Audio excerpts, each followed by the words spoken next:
Hi there, Echo Witch here. I'm just walking into a cave. This is a cave at, I hope you can see that. That's the beach on the other side of that little mound.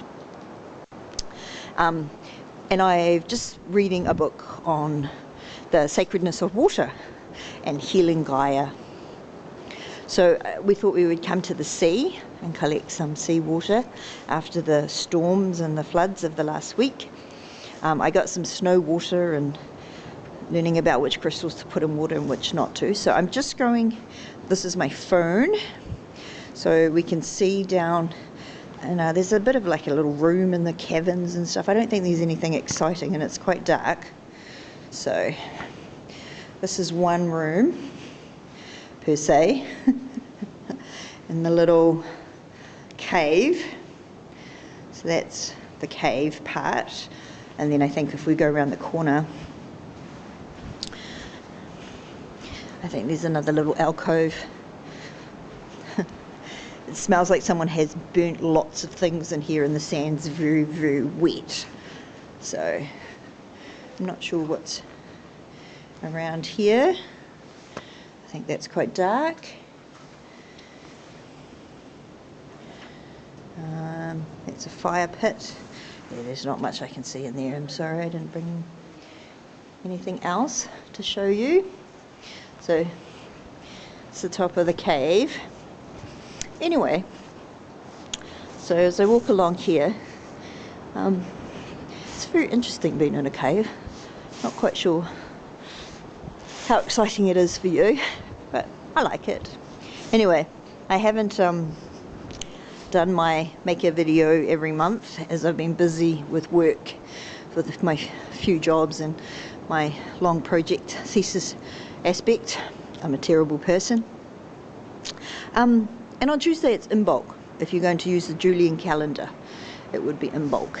So if I stand a bit, I'll just get my friend out of it's a fire pit, so it really smells like fire in here. So yeah, that's the cave. Something different to do on a Sunday afternoon. Yeah, so let's turn that off. Imbolc to me is the beginning, like spring, like new awakenings and beautiful things like that, and coming forth and bursting forth and seeing how life is, new projects and creativity, and using the cups for your emotional charging and recharging, and using the wands for creativity, using air for intellectual pursuits, whether that be reading up on herbs or doing online courses or traditional education, like I'm doing a bit of both, traditional and non-traditional education, or pentacles, which is money or financial or prosperity, money being energy, or an energy system, my own belief system, nobody else's, being an energy system that you use and you share and you change and stuff like that. So this year for Imbolc on the wheel, I'm going to be utilizing and doing financial prosperity. I've been to a few traditional how to invest, retirement planning and all that sort of stuff. I've had a look at Luna Jeffrey money, and how to do the creative symbolism and stuff like that. I've done Leonie Dawson. So I'm collecting all of those different resources and trying to apply them to my own life. So I have a house full of things, so I'm going to sell quite a few of my things. I'd like a home, so I really am researching sustainability and tiny homes and solar power, and because it's quite cold where I live.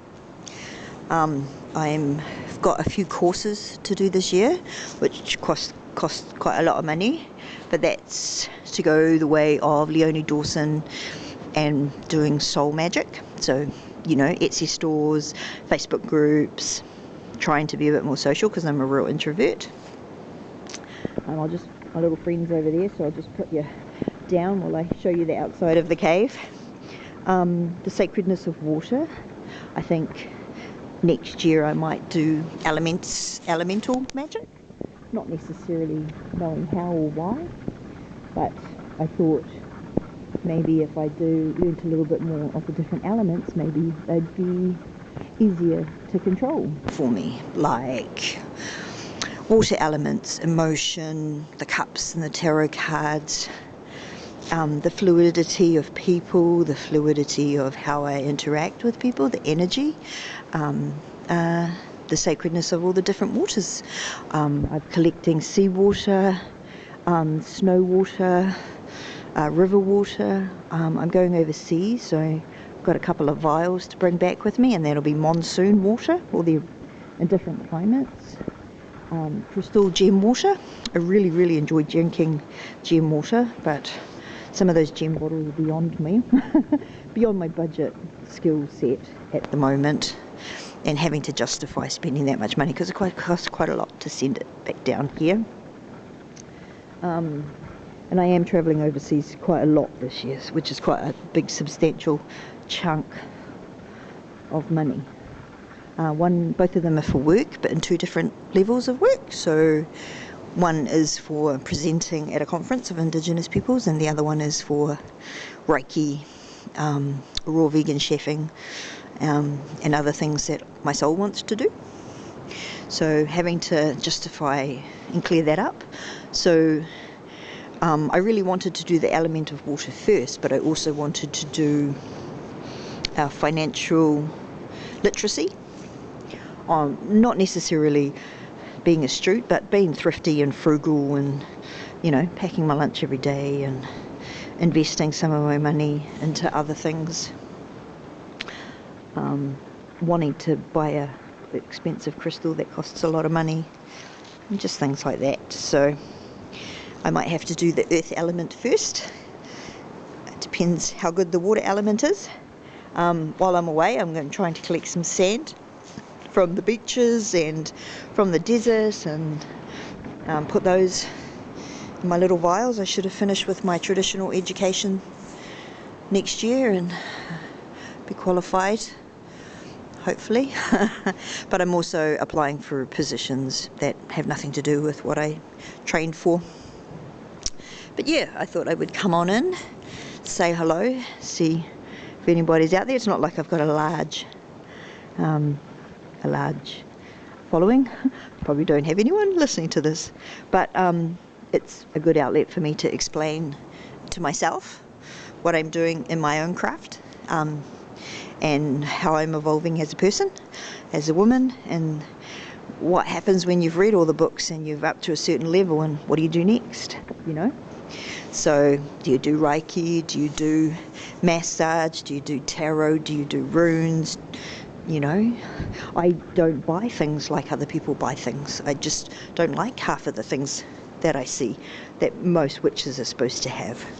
I shop at op shops.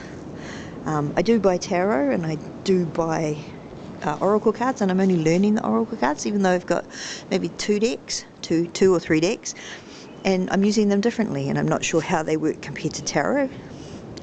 But yeah. Anyway, people, peace, love, and